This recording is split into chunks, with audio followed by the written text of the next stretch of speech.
Well, our next speaker was elected to Congress in 2010 to represent Michigan's 3rd District. In Congress, he has never missed a vote, and he posts online an explanation of every single vote that he casts. He's an ardent defender of Americans' liberties, and he has been a leading critic of the NSA's surveillance on the American people. He is also one of the most targeted congressmen, and I was shocked to hear this. He's actually been targeted in his district and is going to have a real race on his hands. And he's being targeted because of his strict constitutional approach to governance. Represent Justin Amash. Come on up, Justin.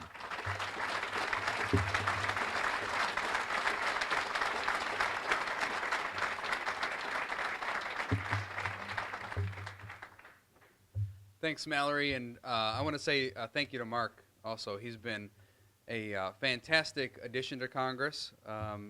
He served before, but this is the first time I've had the opportunity to serve with him, and he is a principled man. He's a man who works very hard and understands the votes before he casts them, and he's willing to cast the lone no vote if he has to, and I think that's an important quality. I cast the lone no vote about 80 times in the State House.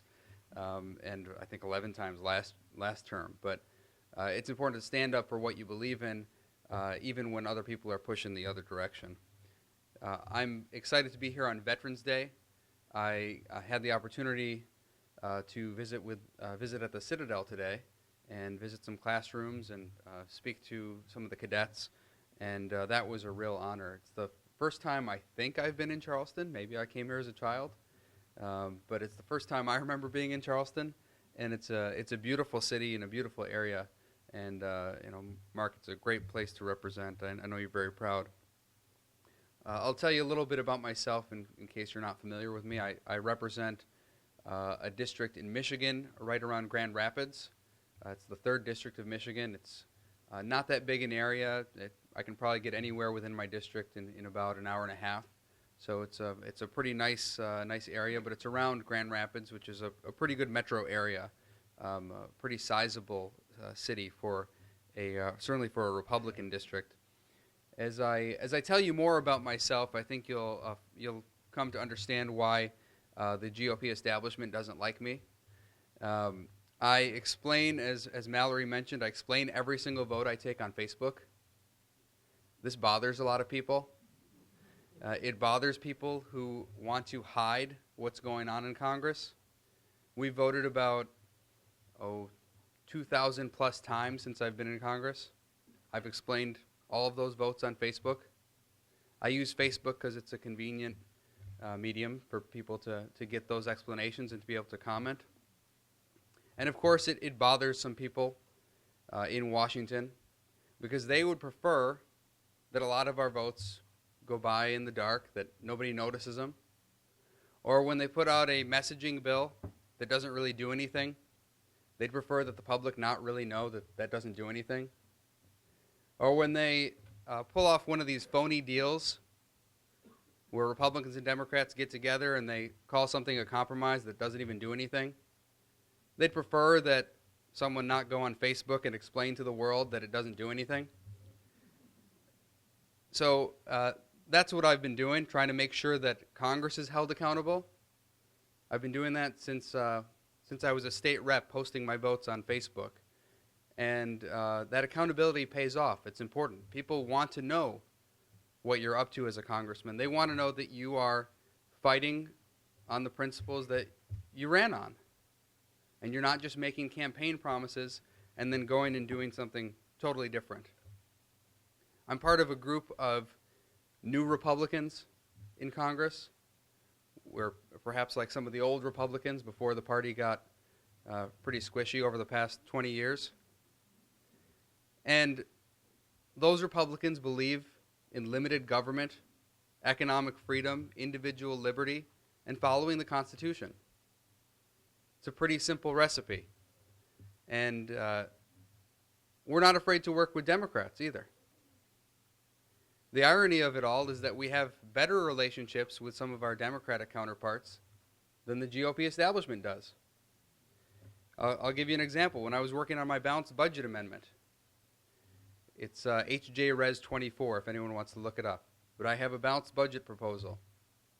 And I visited with Democrats. I went office to office. I built good relationships with them. And I got more Democratic co-sponsors on that balanced budget amendment than on any other balanced budget amendment in Congress. Nobody had more Democratic co-sponsors.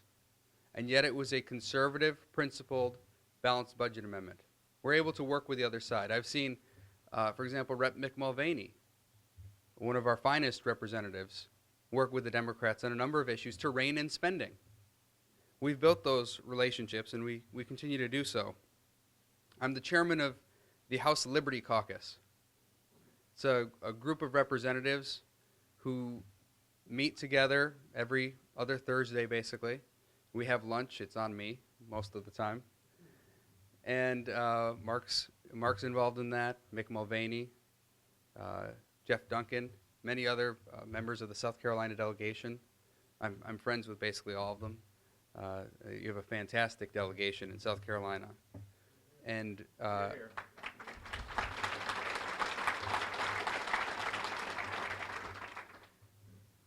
we meet together every second Thursday, and we discuss policy. And we have some really good substantive discussions. And I think out of that group, we're going to get some great future leaders of the party. I mentioned Mick Mulvaney. I think he has the potential to be a great leader in this party. Maybe a senator someday. I have a friend, Raul Labrador, from Idaho. I think he's got a lot of potential. We have great people in the Republican Party. They need to be given the opportunity. We need to have a party that is welcoming to these new, young, sometimes more libertarian-leaning representatives. That's what the grassroots are asking for. I think that's what can help build bigger coalitions and bring people together.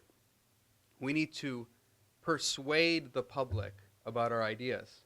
It's not enough just to talk about what we'd like to do and hope that it happens someday. Too often, with leadership in D.C., what they say is, well, there's not enough public support for that. It would be nice to reform Social Security or Medicare. It would be nice to do X, Y, or Z. But the public's not with us. They're not behind us. And it sounds to me all the time like they're just waiting for the public to get behind us. Like, maybe in 3 years they'll support Medicare reform or Social Security reform. That's not how this works. We're supposed to go over there and persuade people. This is a constitutional republic. We're supposed to represent our districts. We're supposed to use our judgment. And we're also supposed to persuade and educate the public about what's going on. And the Republican Party is not going to grow. It's not going to bring people to its ideas unless we're out there persuading people. And I think that's something the newer Republicans in Congress are much better at doing. We're also fighting to protect civil liberties. I can say for your South Carolina delegation, they've been fantastic on this as well, helping to defend our freedoms, looking at issues like the NSA surveillance and trying to find reforms. We put together a great coalition when I offered an amendment on the Defense Appropriations Bill. It was a coalition to ensure that your phone records and your other records were not being indiscriminately collected by the federal government. That if you're not under suspicion, the government shouldn't be collecting your information. And we've got a great coalition. In fact, the author of the Patriot Act, Jim Sensenbrenner, has joined our coalition. He's spoken in favor of my amendment, and he's offered the USA Freedom Act. And together, with many of the great South Carolina members here, we're pushing this USA Freedom Act, and we're going to try to get some reforms to NSA to protect our civil liberties. And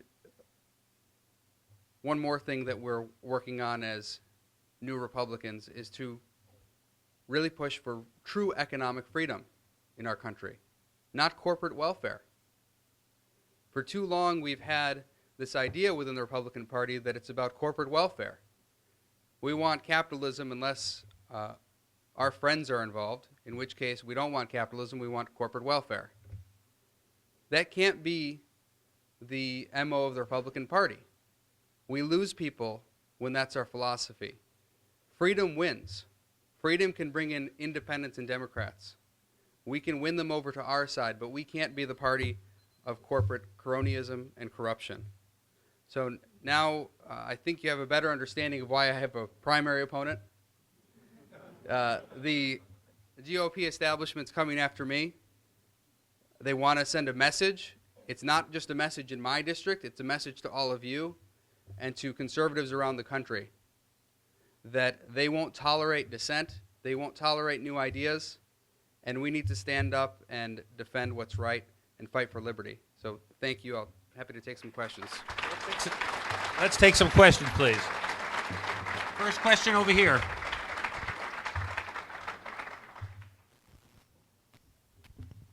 As a transplant from the Northeast, and as a good friend of Mark Sanford, and as a person scared to death of polarization in our church, among our politicians, and even overseas, I'm very encouraged what you say about the efforts to reach across the aisle.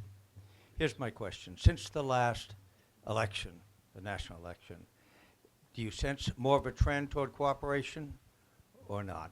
I know it's difficult, but I was wondering what your reaction to that might be. I've sensed more tension within the Republican Party. I feel that there are people pointing fingers at each other, and we have to be a big tent party. Now, I say that as a very strong fiscal conservative, as a libertarian, in fact, within the party. If you look at my voting record, I think you'd be hard-pressed to find many people who can match it within the Republican Party.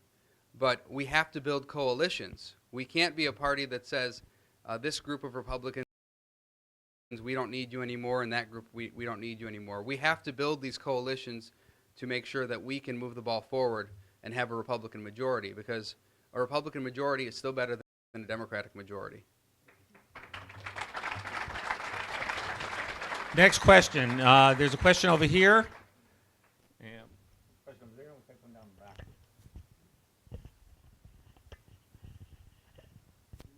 They, in terms of the establishment. Yep. Would you name names? And are there any in South Carolina? Well,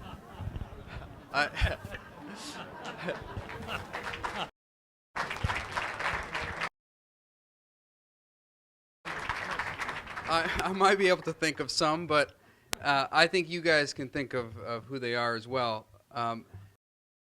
The bottom line for me is I think there's this group of establishment Republicans is smaller and smaller every day, and the reason they're lashing out against me and other people is because their days are numbered. They're losing credibility.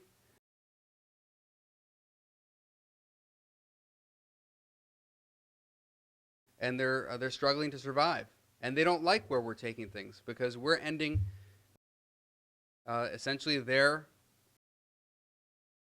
reign. They want to be able to hand out favors to their friends.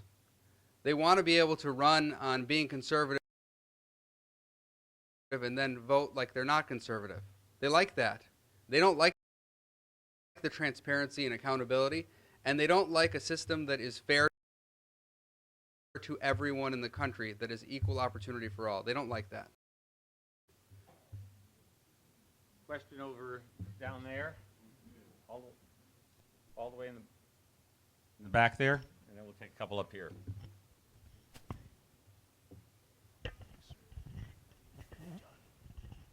Representative Amash, it's good to see you. I saw you in February up in Washington, and I also visit to Campaign for Liberty on that trip, and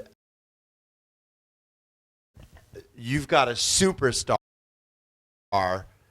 standing up in front of you. The Campaign for Liberty, I went in and asked them all. I got to ask you for your question, please. I'll get to it real quick, but I went and asked them, who can you actually count on in Congress to not just vote with you, but to fight the fight and carry the ball? And Representative Amash, they said your name immediately was top of the list every time they needed someone to actually fight the fight. We need that in America, and in South Carolina, we believe in that. I need to the question, or I'm going to have to cut you off. What's the question, please? Do you know whether it's your first trip to Charleston or not? I believe it is.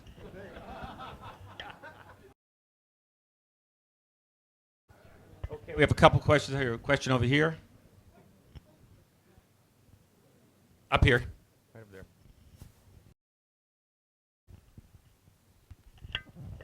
Based on the results of Obamacare and the complexity and the wiring diagram that resulted from that, do you have a gut reaction to the term comprehensive immigration reform? Well, let me say this about immigration reform. There are many of us who would be supportive of immigration reform, but now, with the way this president acts, we're concerned that if you pass immigration reform that includes border security or reforms that Republicans like and can agree to, the president will just say, well, I'm going to enforce the parts I like, and I'm not going to enforce the parts I don't like.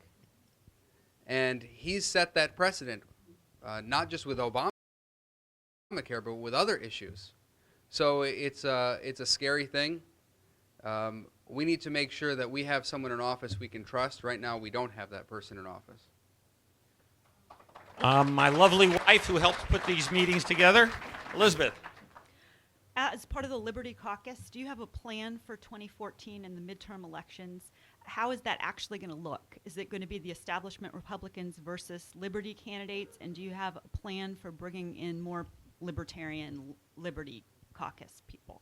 Yeah, we're looking at people around the country. I'll mention Igor Berman in California. He was Tom McClintock's chief of staff.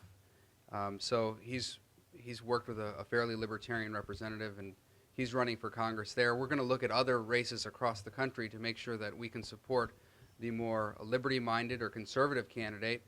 And I think there's a lot of infighting right now, but for the most part, the establishment has gone after sort of weak candidates. So they'll find a Tea Party candidate somewhere in the country, and they'll try to go after them. Not an incumbent, some candidate who's maybe said a few things that are inappropriate, and then they go after those people. I'm the first time, I think, where they're targeting someone who is an incumbent, who's in a strong position, who's well-liked in his district. And I believe they're doing that because they want to send a message to everyone in the country that will even take out some of your strongest candidates. And that's why I think my race is not just important within my district, but important for the whole country. Okay, we're going to take about 2 more questions. Let's take that one over there.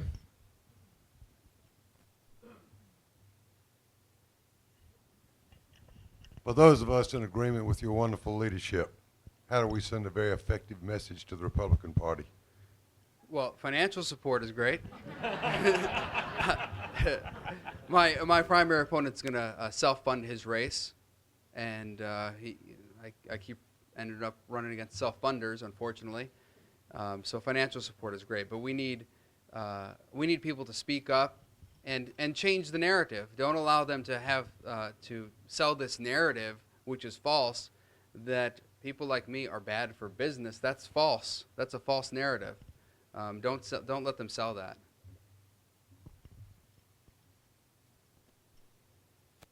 Question is, the buzzword in the Republican Party right now is minority outreach.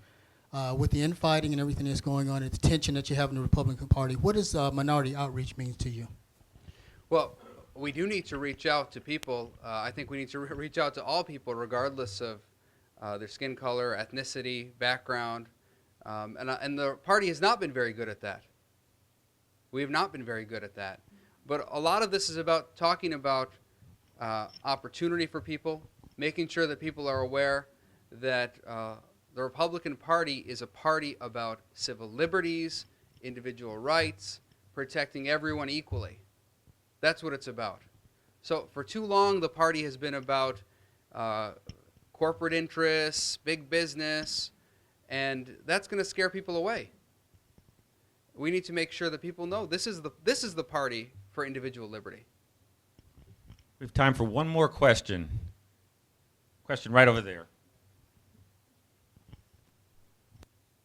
Congressman, most of the corporate welfare you talk about is rolled out our corrupt income tax code. Do you support, like Congressman Sanford, the fair tax, which eliminates the income tax and abolishes the IRS? Yeah, I'd support it as an alternative to the current income tax code, yeah. I think there are maybe even better ways to handle taxation in the country. I think those kind of ideas, though, will take longer to work themselves out. In the meantime, I would definitely support moving to some sort of consumption tax system versus the income tax. How do people follow you? You can find me at facebook.com/Justin Amash. You can also follow my official page, facebook.com/rep Justin Amash. That's where I post and explain every vote. But I appreciate your support, and thanks for having me here in Charleston. Congressman, thank you so much for being with us. Fabulous job.